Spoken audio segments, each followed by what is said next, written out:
Hi guys, review ulit tayo ng Gundam kit. Ito sa nakakilala batang 90 si Hero. Ito siya ang lupet. Scale nito is 1/144. Wow, ang ganda. By the way, rare to kasi onti lang kaming may ganito sa marketplace. Napaka-rare nito. Ito yung ano niya, box niya. Yan. Bandai Red, Japan. And then, eto na yung sumunod na version niya. Mas malaki na siya. Mas maganda na. Tingnan yung mukha niya. Halos parehas din. Tapos yung nasa gitna niya na kulay green. Yan. Yan yung pinaka ano niya. Icon niya.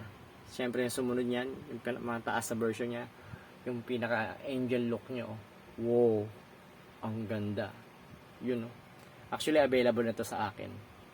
Kung gusto nyo mag-collect ng ganito, sabi lang kayo. Yun oh. From ano to from version 1 pataas, version 2 hanggang ito yung pinaka version 3 niya. Kaya yun lang at see you again in my next vlog. Thank you so much and God bless. Buyers.